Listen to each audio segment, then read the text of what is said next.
नमस्कार दोस्तों, स्वागत है आपका आपके अपने यूट्यूब चैनल मन अप स्टोरीज में। दोस्तों, ये कहानी चल रही है ये रिश्ता क्या कहलाता है और इसके 9 पार्ट अपलोड हो चुके हैं। ये 10वां पार्ट है। तो चलिए दोस्तों, कहानी के इस पार्ट को शुरू करते हैं। रजनी को तो मैं अपना कर रहूंगा, विजय ने भास्कर को चिढ़ाने वाले अंदाज में कहा।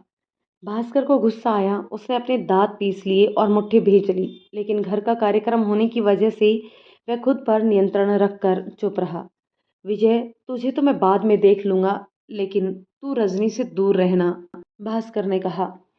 आंसू दूर से दोनों को देखकर समझ गया कि इन दोनों के बीच कुछ हुआ है। वह जल्दी से वहां आया। क्या हुआ भास्कर? उसने पूछा। कुछ नहीं, भास्कर ने कहा। और विजय को उसके पापा ने आवाज लगाई तो वह अपनी कॉलर ठीक करते हुए भास्कर को एक एरोगेट लुक देकर और रजनी को देखकर वहां से चला गया। आंसू ने कभी भास्कर को इतने गुस्से में नहीं देखा था। उसके बार बार पूछने पर भी भास्कर कुछ नहीं बोला। रजनी ने जब भास्कर को देखा तो उसे लगा कि कुछ गड़बड़ है, लेकिन वो सबके सामने उससे कैसे बात करती। उसने आंसू से पूछा, क्या हुआ भास्कर को? कुछ बता ही नहीं रहा, लेकिन कुछ तो हुआ है। भास्कर की बहनें रिक्शा में घर चली गई थी और मम्मी पापा और बाकी लोग भी। रजनी अब भी वहीं थी, भास्कर की काकिसा की मदद कर रही थी। अचानक उन्हें चक्कर आने लगी। वो अपनी ब्लड प्रेशर की दवाई लेना भूल गई थी। रजनी उन्हें कमरे में लेकर बिठाकर दवाई देकर फिर रसोई में नींबू पानी बनाने चली गई। भास्कर ने यह देखा तो वह भी मौका देखकर उसके पीछे चला गया। आंसू ने उसे जाते देखा तो मुस्कुराने लगा। इसको चैन नहीं रजनी के बिना, वह बुदबुदाया। प्रकाश जी गार्डन में सब काम देख रहे थे। आंसू उनकी मदद कर रहा था। भास्कर कहाँ गया? आ रहा है पापा। आप मुझे बोलो, क्या काम है? आंसू ने अपने पापा से कहा। भास्कर रजनी के बहुत करीब जाकर बोला, सुनो। रजनी अचानक से डर गई। उसे पता नहीं था कि वहां कोई है।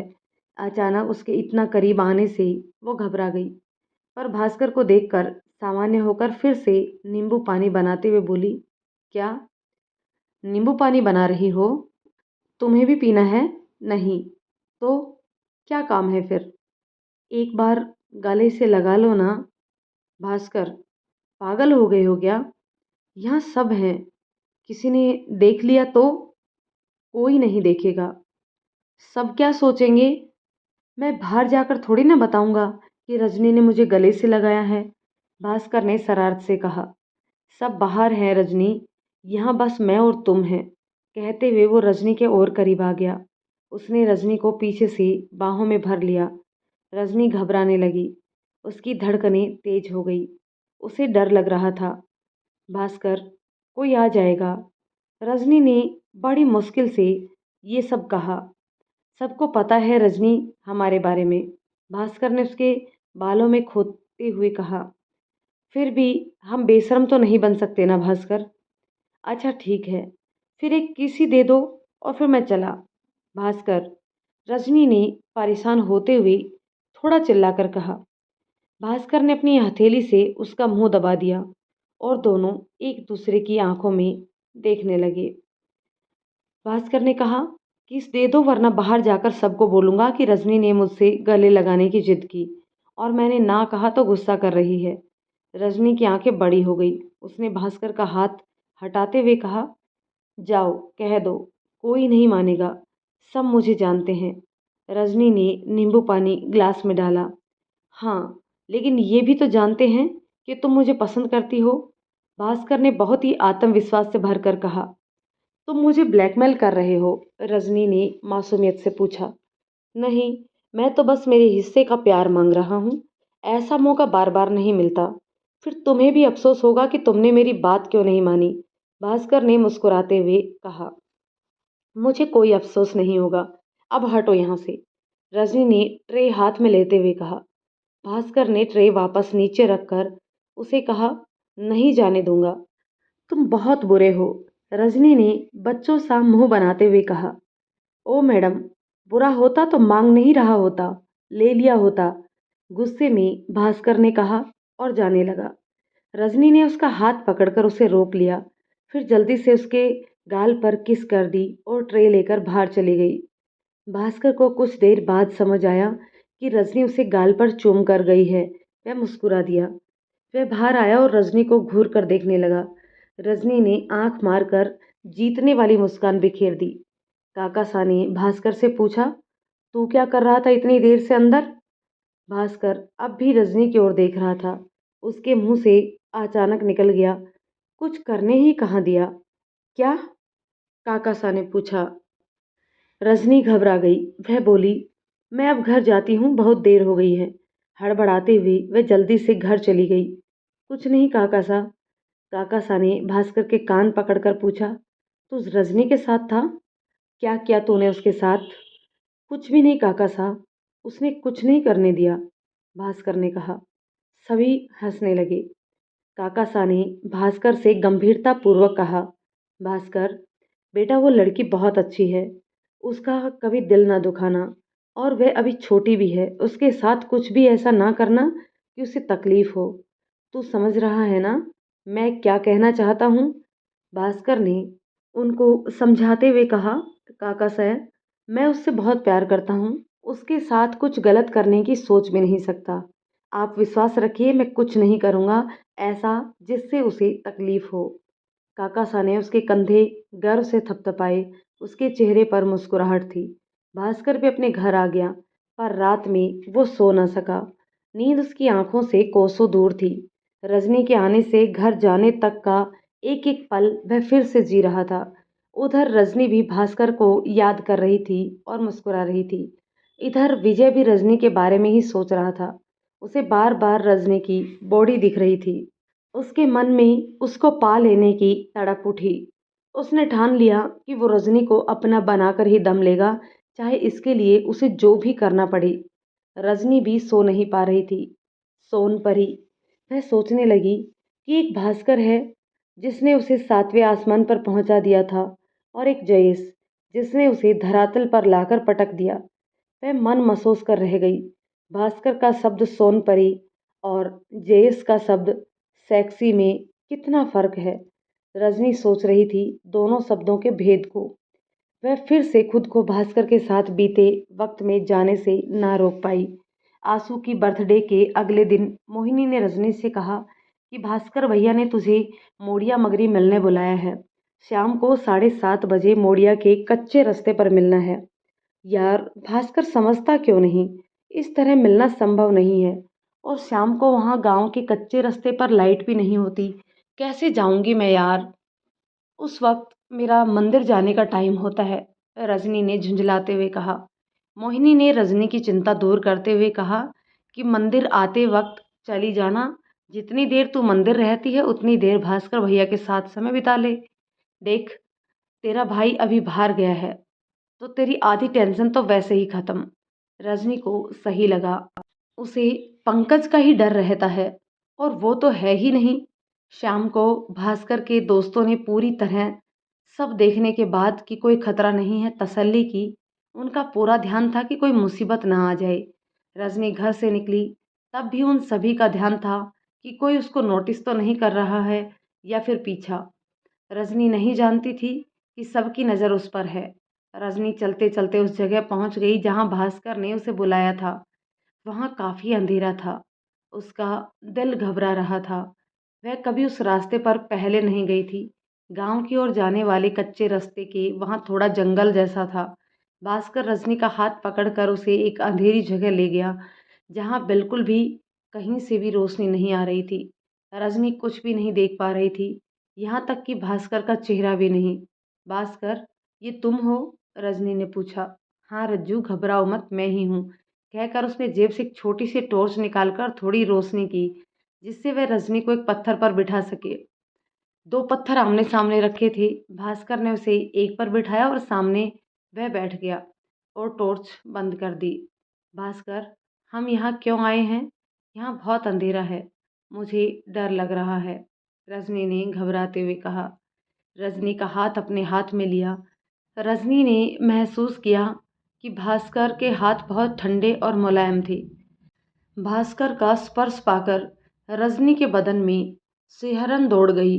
माहौल भी सर्द था। गांव की मिट्टी की महक, रात का अंधेरा और भास्कर का साथ उसे बेचैन करने लगा। अचानक रजनी उठकर भास्कर के पास आकर बैठ गई और उसने अपना सिर भास्कर के कंधे पर रख दिया और भास्कर के हाथ को अपने हाथों से ढूंढते हुए उसकी उंगलियों से खेलने लगी। रजनी का इस तरह से उसे छूना भास्कर के अंदर गर्मी पैदा करने लगा। उसका दिल भी जोरों से धड़कने लगा। भास्कर के पैर रजनी के पैरों को छू रहे थे। उसने अपनी स्लीपर उतारी और रजनी के पैर की उंगलियों को अपने पैर की उंगलियों से सहलाने लगा। रात के अंधेरे में बस झिंगुरों की आवाज़ और उन दोनों की धड़कनों की आवाज़ सुनाई दे रही थी। एक अजीब सा एहसास था, ये जो दोनों पहली बार महसूस कर रहे थे। एक सुखद एहसास और सुकून था उस छुअन में। भास्कर ने रजनी से कहा, मुझे मेरी किस्मत पर यकीन नहीं होता। कैसे तुम मुझे मिल गई हो? तुम मेरी हो रजनी। मैं तुम्हारे बिना मेरे जीवन की कल्पना भी नहीं कर सकता। रजनी ने भास्कर से कहा, तुम हमेशा मेरे साथ रहना भास्कर। मुझे तुम्हें खो देने के ख्याल से ही डर लगने लगता है। पता नहीं आगे क्या होगा, लेकिन यदि मेरे घर वाले नहीं माने तो हम भाग जाएंगे भास्कर। रजनी की आवाज़ ये कहते कहते भर्राने लगी। वो रोने लगी थी। रजनी की आवाज़ में आए बदलाव को भास्कर ने महसूस किया। उसने रजनी के माथे को चूम लिया और कहा, हम सबको मना लेंगे रजनी, मैं सब ठीक कर दूंगा, तुम चिंता मत करो। भास्कर रजनी का है और उसी का रहेगा मरते दम तक। यह बात सुनकर रजनी का दिल किया कि वह भास्कर के होठों को चूम ले, पर वह ऐसा न कर सकी। अपने जज्बात को दिल में दबाकर वह उसके कंधे पर सिर रख कर बैठ गई। भास्कर ने कहा, अब तुम्हें जाना चाहिए। रजनी ने आश्चर्य से पूछा, तो तुमने मुझे बुलाया क्यों था? बस थोड़ी देर साथ रहने के लिए। अकेलापन मिले हम दोनों को इसलिए। मैं एक बार यहाँ आया था तो मुझे ये जगह अच्छी लगी और तुम्हारी याद आ गई तो सोचा तुम्हारे साथ यहाँ आऊँगा इसलिए। और अब तुम्हारी परीक्षा भी आ रही है। हम अब कुछ दिन बात नहीं करेंगे। तुम मन लगाकर पढ़ाई करो और अच्छे नंबरों से पास हो जाओ। रजनी ने भास्कर को बाहों में भरते हुए कहा, मुझे नहीं जाना भास्कर, मुझे तुम्हारे साथ अच्छा लग रहा है। भास्कर पहले ही बड़ी मुश्किल से खुद को संभाले बैठा था। रजनी के इस तरह करीब आकर चिपक जाने से भास्कर के शरीर में कुछ होने लगा। उसका खुद पर काबू रखना मुश्किल होने लगा। लेकिन भास्कर रजनी से बहुत प्यार करता था और उसके साथ कुछ भी गलत हरकत नहीं करना चाहता था। उसके हिसाब से रजनी अभी छोटी थी, स्कूल में पढ़ती थी, नादान थी। भास्कर ने सोचा कि अब उसे जाना ही होगा, वरना वो कुछ कर बैठेगा। रजनी ने अचानक भास्कर के होठों पर अपनी उंगलियां फिरानी शुरू कर दी। इस वक्त रजनी की मासूमियत कहीं खो गई थी। वह एक मैच्योर लड़की की तरह बिहेव करने लगी थी। भास्कर का रजनी का इस तरह से बर्ताव करना अच्छा नहीं लगा। उसे वो मासूम रजनी ही पसंद थी। भास्कर ने अचानक अपनी सोच से बाहर आकर रजनी का हाथ हटाते हुए कहा, चलो अब चलते हैं। रजनी ने फिर जिद की, भास्कर मुझे नहीं जाना। भास्कर को एहसास था कि रजनी अभी कुछ अलग मूड में है और वो नहीं जानती वो क्या कर रही है। भास्कर ने थोड़ा कठोर होते हुए कहा, रजनी होश में आओ। तुम्हारे घर वाले परेशान हो रहे होंगे, हमें भविष्य में बहुत समय मिलेगा इन सब के लिए। इतना कहकर वह रजनी को थोड़ा रोड साइड ले आता है। उसकी आवाज़ से रजनी डर गई, लेकिन फिर मासूमियत से बोली, अच्छा ठीक है, मुझे एक किस करने दो प्लीज़। रजनी ने इतना मासूमियत से कहा था कि भास्कर ना नहीं कर पाया। उसने अपना गाल आगे किया। सड़क से आती जाती गाड़ियों की थोड़ी सी रोशनी आ रही थी। रजनी ने उसकी गाल पकड़कर उसका मुंह अपनी तरफ करके उसके होठों पर अपने होठ रख दिए। भास्कर बहुत ही नियंत्रण करने की कोशिश कर रहा था। भास्कर ने उसे छूने के लिए अपने हाथ नहीं बढ़ाए। उसने अपनी मुट्ठी बंद कर ली और आंखें भी। रजनी ने उसे छोड़ दिया और बोली, अब चलो। जैसे ही दोनों आगे बढ़े, एक बड़े पत्थर से रजनी को ठोकर लगी और वो भास्कर की बाहों में आ गिरी। भास्कर ने उसे संभाल लिया और पूछा, तुम ठीक हो? चोट तो नहीं आई ना? हाँ मैं ठीक हूँ, रजनी ने कहा। भास्कर, रजनी ने फिर अपनी धीमी और कोमल सी आवाज़ में उसका नाम पुकारा। भास्कर अब नीचे ध्यान से देख कर चल रहा था ताकि रजनी या उसे ठोकर ना लगे। वह अपने पैरों से पहले चेक करता कि कोई अड़चन तो नहीं, फिर आगे बढ़ता। उसने उसी तरह जमीन को देखते हुए कहा, हाँ, बोलो रजनी, क्या हुआ? मुझे गले से लगाओ ना। रजनी ने बच्चों की तरह उसे रिक्वेस्ट की। भास्कर जैसे जैसे खुद को सामान्य कर रहा था और हर बार परिस्थिति उसके विपरीत जा रही थी, लेकिन वह रजनी को मना भी नहीं कर सकता था। उसने रुककर पलटकर रजनी को अपनी बाहों में भर लिया। भास्कर के हाथ उसकी पीठ पर थे। रजनी ने फिर एक बार उसे किस कर दिया। भास्कर को जब रजनी ने छोड़ा तो उसने काँपती और लड़खड़ाती आवाज़ में धीरे से कहा, रजनी, अब देर हो रही है, हमें चलना चाहिए।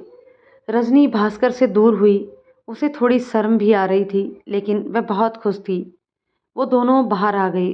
रजनी जब तक मंदिर ना पहुंची, उसके दोस्तों ने उसका ख्याल रखा। दूर से वह उसे सुरक्षित पहुंचा रहे थे।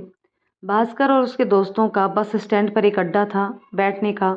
वो लोग वहां मिले। भास्कर पहले से ही वहां चला गया था। रजनी को सुरक्षित पहुंचाने के बाद वह वहां मिले। भास्कर मुस्कुरा रहा था। सबके आने पर वो अचानक से बोला, 11/3/2000, शाम 8:05 का समय। आज का दिन मैं कभी नहीं भूल पाऊंगा यार। ये कहते हुए उसने एक छोटी पॉकेट डायरी निकाली और उसने वो डेट और समय उसमें लिख दिया। भास्कर बहुत खुश था और उसे देखकर उसके सारे दोस्त भी।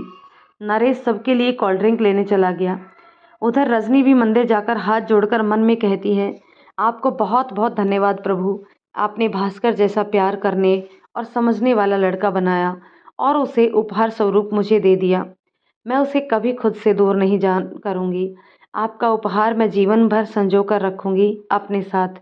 फिर भी एक प्रार्थना है, वही करना प्रभु जिसमें सभी की भलाई हो, खासकर मेरे भास्कर की। उसने फिर कहा, मैंने सब आप पर छोड़ दिया है प्रभु। मैं कभी प्रार्थनाओं में उसे मांगूंगी नहीं। आपने ही उसे मुझे दिया है, तो आपकी इच्छा सर्वोपरि। आप जब तक उसे मेरे साथ रखेंगे, मैं खुशी खुशी उसके साथ रहूंगी, कोई शिकायत नहीं करूंगी। बस मेरा भास्कर जहाँ रहे, जैसे रहे, खुश रहे। रजनी ने माथा टेका और घर चली गई। रजनी घर आकर पढ़ाई करने लगी। परीक्षाएं नज़दीक थी और अभी भास्कर के उसकी ज़िंदगी में आने के बाद से रजनी का थोड़ा पढ़ाई से ध्यान हट चुका था, पर अब वो अच्छे नंबर लाना चाहती थी।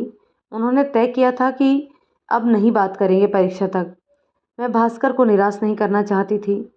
उन दोनों ने यह भी तय किया था कि जितने भी दिन बात ना हो, हमें एक दूसरे को कुछ भी कहना होगा तो खत में लिख देंगे और बाद में एक दूसरे को दे देंगे। भास्कर ने कहा था, तुम खत लिखने में भी समय मत बर्बाद करना, मैं लिखूंगा और दे दूंगा, तुम सिर्फ पढ़ाई करोगी। समय बीत रहा था। उनको मिले हुए और बात किए हुए 20 दिन गुजर गए, पर ऐसा एक पल भी नहीं था जब दोनों ने एक दूसरे को याद ना किया हो। उस दिन रजनी का जन्मदिन था। रजनी के दिल में भास्कर को देखने की तड़प हुई। रजनी भास्कर से बात भी करना चाहती थी। भास्कर की ज़िंदगी में आने के बाद रजनी का ये पहला जन्मदिन था। रजनी ने पढ़ाई के बहाने मोहिनी के घर जाने का विचार किया। क्यों जाना है अब वहाँ? पंकज ने पूछा। भैया, सर ने बहुत महत्वपूर्ण बिंदु लिखवाए थे। मैं उस दिन गई नहीं थी और बाद में किसी से लेना भी भूल गई थी। जल्दी ही आ जाऊंगी, रजनी ने बिना डरे कहा। उसने जिस तरह से कहा, पंकज को विश्वास हो गया कि सच में उसे काम है। रजनी मोहिनी के घर आई।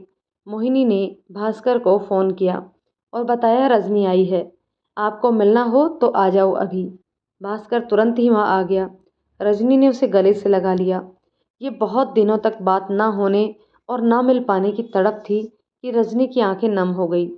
भास्कर उसके बालों में हाथ घुमाकर उसे सहलाने लगा, जैसे कोई पिता अपनी बेटी से प्यार कर रहा हो।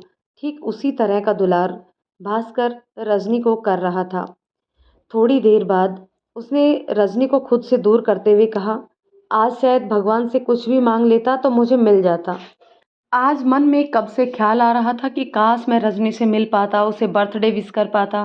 हैप्पी बर्थडे मेरी जान, कहते हुए उसने रजनी के माथे को चूम लिया। तुम्हें याद था? रजनी ने पूछा। कैसे भूल सकता हूँ, सुबह से सोच रहा हूँ कि कैसे तुम्हें विश कर पाऊँ। सच्चे मन से प्रार्थना ईश्वर को सुननी ही पड़ती है, रजनी ने कहा। भास्कर ने रजनी को के गालों को चूमकर उसे एक तोहफा दिया। मैंने कुछ खत भी लिखे हैं। मैं तुमसे बात किए बिना नहीं रह पाता हूँ, इसलिए लगभग हर रोज़ एक खत लिखा था। 20 खत होंगे, पर मैं तुम्हें वो सारे परीक्षा के बाद दूंगा, वरना तुम पढ़ाई नहीं करोगी और खत से तुम विचलित हो जाओगी, तुम्हारा ध्यान भटकेगा। मैं विचलित सिर्फ तुम्हारे दूर जाने से होती हूँ, बाकी कोई बात मुझे विचलित नहीं करती, रजनी ने कहा। भास्कर उसे सिर्फ 2 खत देकर बोला, ये पढ़ लेना लेकिन अकेले में, बाकी परीक्षा के बाद। इतना कहकर भास्कर वहां से चला गया। मोहिनी अचानक से रोने लगी। रजनी ने उसके रोने की कारण पूछा तो उसने बताया कि वैभव आगे की पढ़ाई के लिए बेंगलोर जा रहा है। रजनी ने कहा, अच्छा है ना, वो अपना भविष्य बनाने जा रहा है। और फिर दूरियां भी जरूरी है, इससे प्रेम का पता चलता है और एक दूसरे का मूल्य पता चलता है। फिर रजनी अचानक मजाक के मूड में बोली, ये तो छोटी सी बात है मोहिनी, बाकी ये इश्क नहीं आसान, एक आग का दरिया है और डूब के जाना है। रोते रोते ही मोहिनी को अचानक हंसी आ गई। मोहिनी को हंसता देखकर रजनी ने नाटकीय अंदाज में गुस्सा करते हुए कहा, मैंने कोई जोक मारा? इतनी गंभीर बात पर तू दांत निकाल कर हंस रही है। हंसी आ गई क्योंकि कल तक जिसे प्यार का पै भी नहीं आता था, आज लव गुरु बनकर प्यार का ज्ञान बांट रही है। रजनी ने मोहिनी को तकिया फेंक कर मारा और दोनों हंसने लगी। क्या दिया भास्कर भैया ने, दिखा तो सही, मोहिनी ने कहा। रजनी तोहफे को देखने लगी। रजनी ने मोहिनी से कहा कि भास्कर का तोहफा तो दिखा। रजनी ने तोहफा खोलकर देखा तो वह एक सुंदर और कीमती घड़ी थी। मोहिनी ने आंखें बड़े करते हुए कहा, यह तो बहुत महंगी लग रही है। तोहफा तोहफा होता है, कीमत कीमती हो या ना हो, उसके पीछे देने वाले की भावनाएं होती हैं, फिर चाहे वो 2 रुपए का पेन ही क्यों ना हो। रजनी ने घड़ी की ओर देखते हुए कहा, सच कह रही है तू, मोहिनी ने कहा, लेकिन इतना महंगा तोहफा मैं घर कैसे लेकर जाऊंगी? रजनी ने चिंता करते हुए कहा, अरे बोल देना, मोहिनी, किरण और डिम्पल ने मिलकर दिया है। मोहिनी ने कहा, इस तोहफे के 2 अर्थ हो सकते हैं, रजनी ने सोचते हुए कहा। वो क्या? मोहिनी ने उत्सुकता से पूछा। या तो वो अपना वक्त मुझे देना चाहता है या फिर वो मुझसे वक्त चाहता है, रजनी ने थोड़ी सी अनिश्चितता जताते हुए कहा। साथ में एक गुलाब और एक खत भी था। रजनी को याद था भास्कर ने कहा था खत अकेले में पढ़ना। रजनी ने कहा, चल मोहिनी, अब मैं जाती हूँ। मोहिनी ने उसे बाय कहा और रजनी घर आ गई। रजनी का जन्मदिन, साथ में ना मना पाने का दुख था भास्कर को। वह चाहता तो था कि उसका जन्मदिन यादगार बना दे, लेकिन जानता था कि फिलहाल ये मुमकिन नहीं है। अचानक भास्कर को एक ख्याल आया। उसने चेतन को फ़ोन किया और कहा, सुन, शाम को होटल भाग्योदय मिलेंगे, सभी को तू बता दे, मेरे पास समय नहीं है। और हाँ, सभी भुखड़ों से कहना कि भूखे रहें, खाना खाकर नहीं आए, आज की पार्टी मेरी तरफ से है। चेतन कुछ और पूछ पाता उससे पहले भास्कर ने फ़ोन काट दिया। चेतन ने नरेश को फ़ोन करके सब कहा और उसे हजमा को कहने को कहा। इस तरह सभी ने एक दूसरे को इन्फॉर्म कर दिया। शाम को सभी भाग्योदय में मिले। दोस्तों, कहानी के इस पार्ट को यहीं रोकते हैं। मिलते हैं कहानी के नेक्स्ट पार्ट में। तब तक के लिए कहानी आपको कैसी लग रही है कमेंट करके ज़रूर बताइएगा। यदि ये कहानी आपको पसंद आती है तो इसे लाइक शेयर कर दीजिए, और यदि चैनल पर पहली बार आए हैं तो प्लीज़ चैनल को सब्सक्राइब ज़रूर कर दीजिए। तो चलिए दोस्तों, मिलते हैं कहानी के नेक्स्ट पार्ट में। तब तक के लिए शुक्रिया।